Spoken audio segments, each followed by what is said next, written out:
give you the current situation.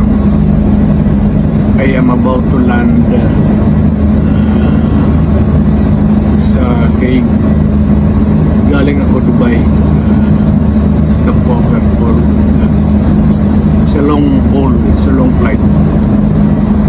Okay ako. Do not worry.